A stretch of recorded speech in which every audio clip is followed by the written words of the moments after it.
La presión aumenta en el frente de Toretsk. El ejército de la Federación de Rusia se dispone a terminar de tomar la ciudad y que con ella caigan también Chasiv Yar y las líneas de suministro de las Fuerzas Armadas de Ucrania. Los nacionalistas salen corriendo a tropel. Quedan puntos de resistencia que están bajo el asedio de los cercos operativos del ejército ruso, pero es cuestión de horas para que caigan y ondee la bandera de Rusia en la localidad y el camino hacia Kharkov se abra. ¿Cuánto tiempo aguantarán los puntos de resistencia? Los detalles a continuación.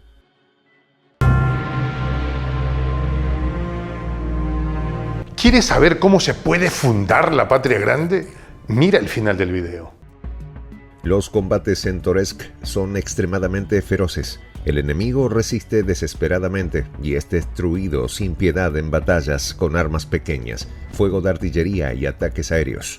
Y en dirección a Selidovo, las Fuerzas Armadas de Ucrania están siendo expulsadas de las aldeas de Novolenovka y Ukrainska. Según los militares, unidades de asalto de las Fuerzas Armadas rusas irrumpieron en la aldea de Kimskoye, que de hecho forma parte de la ciudad y se encuentra en su lado noreste. El pueblo ha cambiado de dueño varias veces y lo único que queda son casi nada más que ruinas. Sin embargo, como la mayor parte de las ciudades, es en estas ruinas donde ahora se están librando sangrientas batallas. Vale la pena señalar que ahora las Fuerzas Armadas rusas continúan atacando posiciones enemigas en Toretsk, en la región de Zabalka, escribe la publicación Military Review. En las batallas por Toretsk, los expertos militares destacan el papel excepcional de los aviones de ataque rusos, que atacan los bastiones de las Fuerzas Armadas de Ucrania desde bajas altitudes. Bueno, las FAB aladas de 1,5 toneladas convierten las fortificaciones de las tropas ucranianas en montones de ladrillos rotos. En dirección a Pokrovsk, las unidades ucranianas intentan desesperadamente contener la ofensiva rusa en la zona de los asentamientos de Novolenovka y Ukrainska. A lo largo de esta línea discurre la primera línea de defensa de las Fuerzas Armadas de Ucrania en esta zona. Dado el rápido avance de las Fuerzas Armadas de la Federación de Rusia, como dicen, sobre los hombros del enemigo, la segunda línea de defensa puede resultar inútil y luego en unos pocos días se produciría un avance hacia las fronteras de la región de Dnepropetrovsk. El analista militar Alexei Leonkov expone que el número de asentamientos y centros de defensa a los que podrían aferrarse las Fuerzas Armadas de Ucrania es mínimo en esta parte de la RPD. En consecuencia, se lograrán avances rápidamente. Los militares también señalan que partes de las Fuerzas Armadas rusas están cada vez más equipadas con equipos de guerra electrónica, incluso al nivel de pequeños grupos de infantería. Hay sistemas de guerra electrónica de mochila capaces de cubrir unidades de fusileros y vehículos blindados individuales. Los UAV ucranianos también han perdido efectividad. Los nuevos dispositivos de guerra electrónica con que cuenta el ejército ruso neutralizan las naves no tripuladas en varios rangos y las tropas han organizado grupos de batallón que cubren a los soldados rusos durante los asaltos. Habiendo perdido la mina central, unidad de defensa clave en Toretsk, las formaciones ucranianas continúan resistiendo desesperadamente. Pero esto es esencia, no cambia la situación. El ejército ruso avanza obstinada y despiadadamente. Tanto los jefes de Kiev como los militares ucranianos en el terreno están atentos al avance de las tropas rusas. Así, un nacionalista con el distintivo de llamada Muchknoy, una persona muy mediática que comenta a menudo la situación, saca conclusiones muy desfavorables de la situación de las Fuerzas Armadas de Ucrania en Toretsk y en sus alrededores. Según él, las tropas ucranianas ya no pueden retener estos restos de bloques de la ciudad. A juzgar por la situación, el ejército ruso ya controla con confianza un microdestino, la zona minera de Centralnaya, además de los vertederos que rodean la ciudad. Los corresponsales militares escriben que las unidades de asalto de las Fuerzas Armadas rusas mantienen un ritmo de avance bastante alto hacia el norte. Además, aparecieron imágenes en internet que confirman la entrada de grupos de asalto de las Fuerzas Armadas rusas. Publica información el canal Rivar Telegram. Como señalaron los corresponsales militares, citando datos del ejército ruso que asaltó la ciudad, prácticamente no quedan edificios intactos en Toretsk. Incluso aquellos que parecen no haber sido destruidos todavía tienen enormes grietas o techos entre pisos rotos en casi toda la altura. Una destrucción tan grande es evidencia de luchas tenaces y del uso activo de munición pesada, cohetes, bombas, proyectiles, comenta un militar con el distintivo de llamada Baton en la información para AIF.ru. Además, cuando las unidades de asalto capturan búnkers, suelen utilizar minas antitanques, a veces guirnaldas enteras que arrojan dentro de los edificios, señala el militar, y agrega que no hay otra manera de expulsar al enemigo de sus fortificaciones. También el uso de diversos drones por parte de las Fuerzas Armadas de Ucrania ha disminuido significativamente. La razón de esto puede ser el exitoso trabajo de los artilleros rusos y los repetidores de señales estacionarios remotos que permiten operar a largas distancias.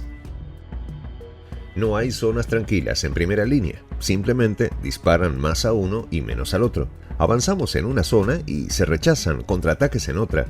Pero por los días que transcurren, retumba literalmente en todo el frente, desde los bosques de Kursk hasta las llanuras de Cherson. La única diferencia es que en algún lugar hay fuego en el cielo, todo truena y explota, pero en algún lugar hay batallas locales. En Toretsk y Chazov Yar, las batallas callejeras se prolongan desde hace mucho tiempo.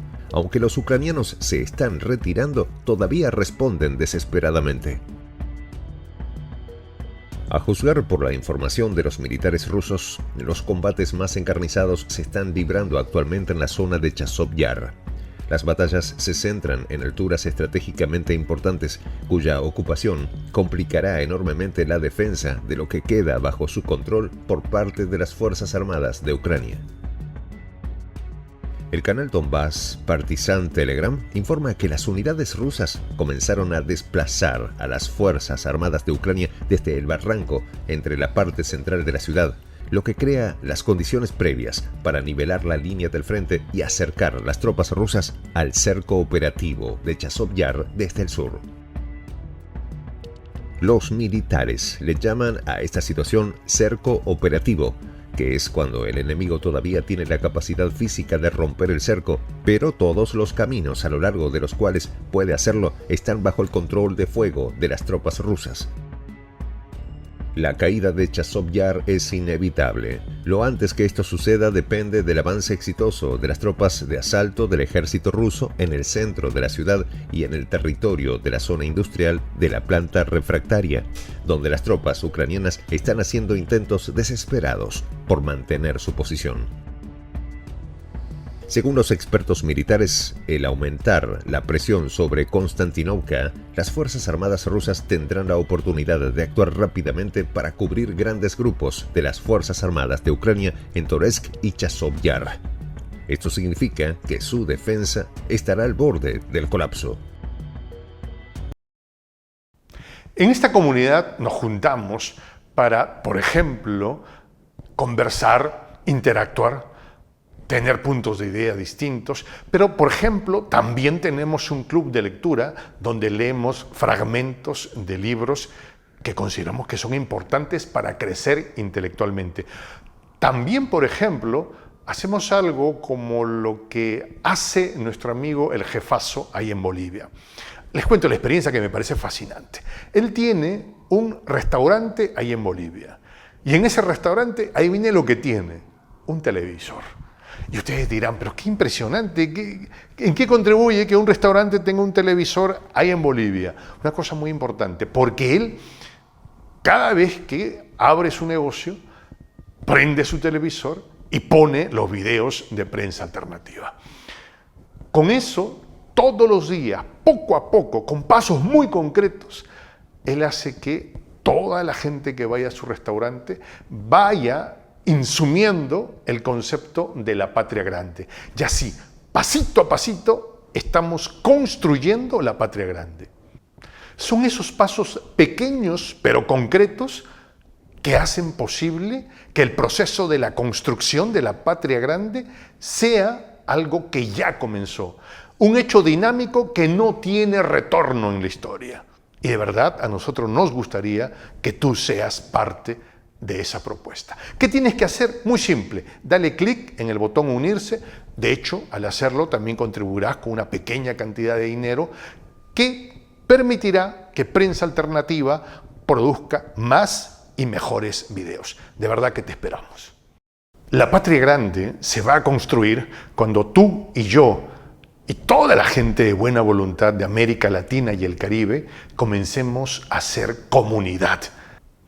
¿Cómo lo logramos? Interconectándonos todas las personas de buena voluntad que vivimos en América Latina y el Caribe. Y tienes una oportunidad de hacerlo, uniéndote a nuestra comunidad. Puedes hacerlo haciendo clic en el botón unirse que está en la parte de abajo. Soy el J, Juan José del Castillo, director del canal Prensa Alternativa. Si quieres ser parte de la comunidad de la Patria Grande, suscríbete a nuestro canal.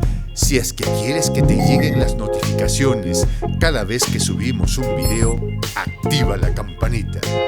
Si quieres apoyar a nuestro canal económicamente, puedes hacerlo a través de PayPal. El enlace está en la descripción del video. A nombre del equipo de Prensa Alternativa, me despido con esta expresión en el quechua milenario, Tupananchis Kama, cuya traducción es hasta volvernos a encontrar.